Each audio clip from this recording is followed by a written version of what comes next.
Êtes-vous prêt à grignoter quelques livres? Alors, c'est parti!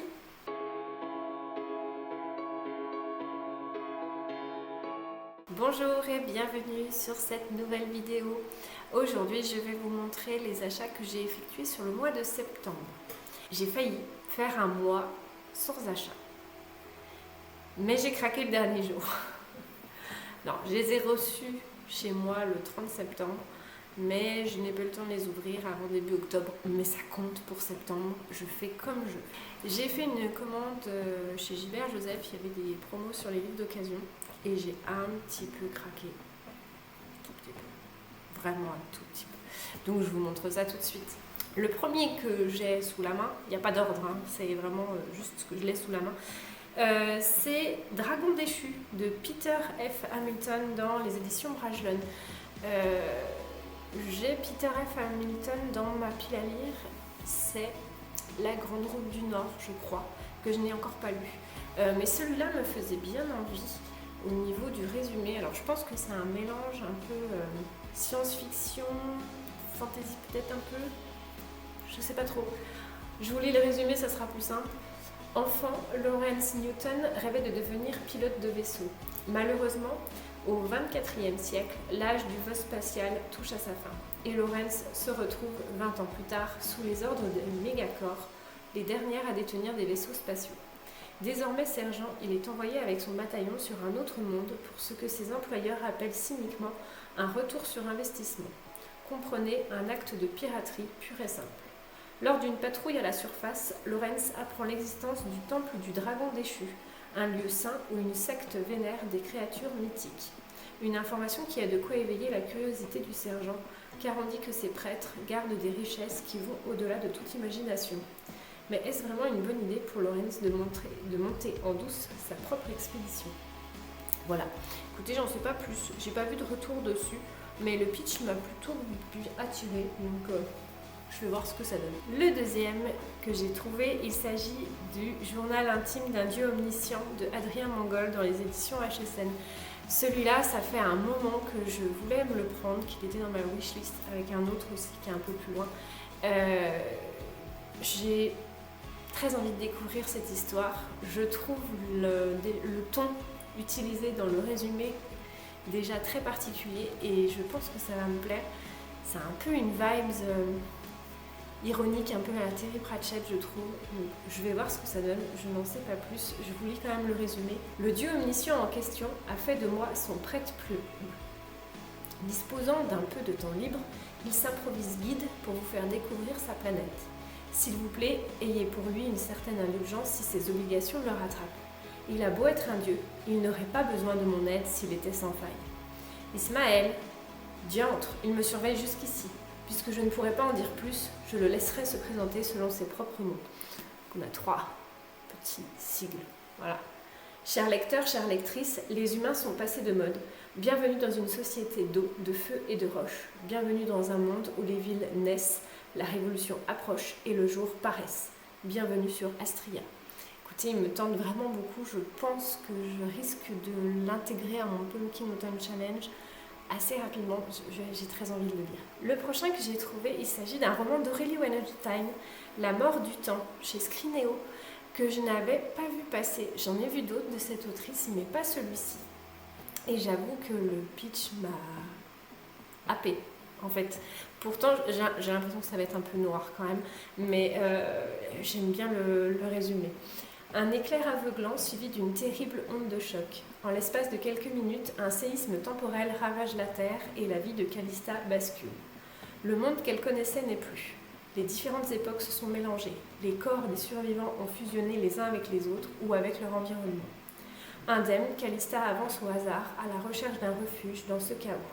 Talonnée par le flash, réplique mortelle du tremblement de terre, elle rencontre d'étranges créatures, amies ou ennemies, issues de siècles différents. Pour la jeune fille, une lutte terrifiante s'engage au rythme des pulsations du flash. Si elle s'arrête ou ralentit, elle sera anéantie. Voilà, j'en dirai pas plus. Le pitch a l'air vraiment hyper noir, mais j'ai très envie de découvrir la plume d'Aurélie Weinstein, donc je trouve que c'était l'occasion de pouvoir la découvrir. Le suivant fait également partie de ma wishlist depuis un moment. Il s'agit de Seconde Humanité de Adrien Mangold, aux éditions HSM également. Pareil, je l'ai vu beaucoup passer, il m'intrigue énormément. On a un livre en noir dans le livre. Je trouve ça super intriguant. Je sais pas, je vous lis ce qui a marqué sur la 4e. L'humanité aura-t-elle une 3e chance ? Pour son premier roman, Adrien Mangold explore les destins d'un chercheur, d'un soldat et d'une fillette qui pourrait marquer l'histoire quand d'une inattention naît une pandémie, une convoitise, une guerre, de l'apocalypse, une seconde humanité. Voilà, moi il m'en faut pas plus, je vous avoue que les pitchs comme ça me hype direct.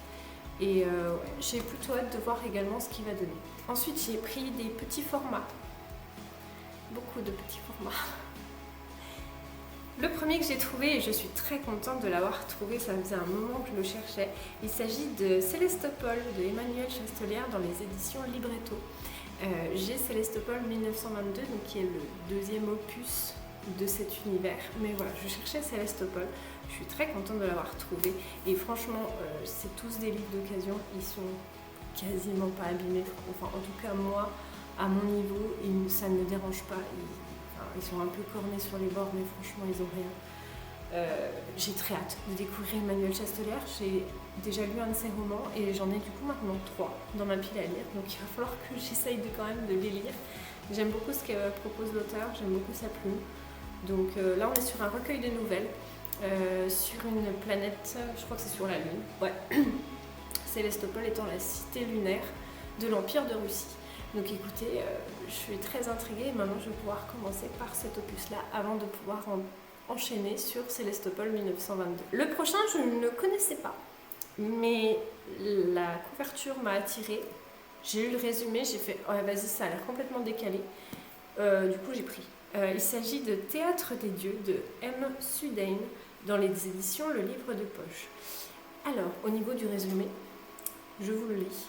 Voici l'histoire de Monsieur Francisco Fabregas, explorateur, philosophe, physicien hérétique, qui embarque à bord d'un vaisseau plein d'enfants pour un voyage terrifiant vers une autre dimension, assisté par un capitaine juvénile, un brave garçon sourd, une fillette aveugle et futée, et une botaniste sensuelle, tous poursuivis par le pape de l'univers, un magnétiseur coquet. Sombre complot, culte démoniaque, jungle meurtrière, pagaille quantique, la naissance de la création, la mort du temps et une étrange créature, le Sweetie. Tout cela et plus encore derrière le voile de la réalité. Et on nous dit une chasse au trésor loufoque mais épique qui fera vibrer l'aventurier et le poète qui est en vous. Voilà, moi franchement ça m'a trop donné envie. Je sais pas du tout, j'en ai jamais entendu parler. Mais c'est une belle palace, hein. Par contre on est sur 830 pages, parce qu'on va s'amuser un moment. Mais si le style d'écriture est aussi intéressant que le résumé, je pense que ça peut être très sympa. On verra ce que ça donne. Le prochain c'est pareil, je l'avais mis dans ma wishlist depuis un moment. Il s'agit de L'Arche de Darwin de James Moreau dans les éditions J'ai lu. Je sais même pas trop le résumé avant de le relire. Et je vais vous le lire, ça sera plus simple. Londres, fin du 19e siècle. Chloé Bathurst, comédienne fauchée qui rêve autant de gloire que de régler les dettes de son joueur de père, dérobe à Charles Darwin le manuscrit de l'origine des espèces. Elle entend s'en servir pour réfuter l'existence du Créateur lors du grand concours de Dieu et empocher la récompense de 10 000 livres. Son plaidoyer convainc le jury de financer une expédition aux îles Galapagos pour rapporter les spécimens qui prouveront sa théorie. Mais au même moment, une autre équipe qui soutient l'hypothèse inverse se lance dans la quête de l'arche de Noé. Ça a l'air assez rocambolesque, ça a l'air plutôt sympa. C'est également un roman plutôt... On est sur 600 pages. Bah écoutez, je l'ai déjà vu passer, j'ai pas franchement fait attention au retour qu'il avait, mais moi c'est quelque chose qui m'intéresse, ce genre de pitch, donc pareil, je verrai ce que ça va donner. Le prochain, je l'avais vu passer sur le compte de Lucie, de la chaîne Lucie a lu. Et elle m'avait donné très envie de le lire, donc écoutez, je me le suis trouvé. Il s'agit de Rouge, de Pascaline Nelot, dans les éditions Pocket. C'est une réécriture du Chaperon Rouge, un peu sanglante, un peu dark.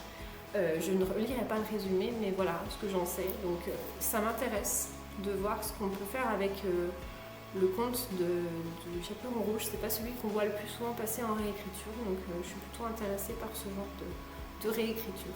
Les autres romans sont des suites de sagas, en tout cas des sagas que j'ai pas en entier, et j'essaye de trouver les tomes au fur et à mesure. Donc déjà j'ai trouvé le 3e tome de Elric, le navigateur sur les mers du destin, de Michael Moorcock dans les éditions Pocket. Il est nickel, il a jamais été ouvert quoi. Enfin, il a rien, il est parfait. Bon bref, peu importe, mais il est en parfait état. Donc je lirai pas le résumé vu que c'est le tome 3. J'ai le tome 1, 5, 7 et 8, je crois, dans ma pile. Donc voilà, j'ai trouvé le 3. Il m'en reste encore quelques-uns à trouver, mais je suis plutôt contente d'avoir trouvé celui-ci. J'ai également trouvé 2 tomes de Terry Pratchett, Les Annales du Disque Monde. Donc j'ai trouvé le tome 11, Le Faucheur, et le tome 19, Pied d'argile. Alors, je suis un peu déçue parce que le tome 11 n'est pas dans la même édition et j'ai quasiment que cela en édition chez moi, donc je verrai si je le retrouve dans une autre édition ou pas.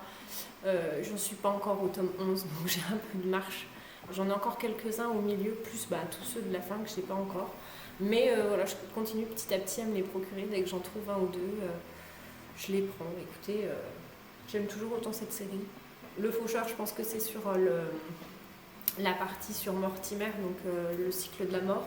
Et Pied d'argile, je ne sais pas. Ah, c'est sur le cycle du guet que j'ai encore pas commencé. Donc voilà, écoutez, je suis contente, j'en ai trouvé 2 de plus. Ils rejoignent les autres. Et les 3 derniers, c'est pareil, c'est une suite que j'ai trouvée. J'avais dans ma pile à lire les 4 premiers tomes du cycle de Roel, de Pierre Bordage. J'ai trouvé du coup le tome 5, donc qui sont sur la première saison, donc qui est Dame Asseline d'Alba. Donc ça finit la première saison, donc j'ai les 5. Et j'ai trouvé les 2 premiers tomes de la saison 2, donc qui s'appelle Lucifale, avec donc le tome 1, Les Anges du Fer, et le tome 2, Le Grand Fleuve Temps. Donc ça se lie à la suite apparemment. Donc il faut déjà lire la première saison avec la Dame Asseline d'Alba, et puis après la 2e saison. Donc écoutez, je pourrais en enchaîner quand même quelques-uns si jamais l'envie m'en prend. C'est des très courts romans. Ils font à peine 200 pages chacun. Donc écoutez, on verra ce que ça donne. Je suis plutôt contente de les avoir trouvés. En plus, ils sont en parfait état. Enfin voilà, ils n'ont aucun pet. Enfin, ils sont très très bien. Donc voilà, ça continue un petit peu la saga également. Voilà, donc c'était mes achats du mois de septembre. Écoutez, qui ont failli être sur octobre, mais non, c'est septembre, on reste sur septembre. Il faut que je les étale un peu, sinon ça risque d'être très concentré sur octobre après, donc non, ils sont sur septembre. Voilà, donc je suis plutôt contente, c'est tous des romans qui me faisaient très envie, avec 2-3 découvertes au milieu, donc c'est plutôt bien, on verra ce que ça donnera tout ça. N'hésitez pas à me dire en commentaire ce que vous avez acheté sur le courant du mois de septembre. Si certains de ces romans vous intéressent ou si vous les avez déjà lus. Et sur ce, je vous dis à bientôt pour grignoter de nouveaux livres. Bye!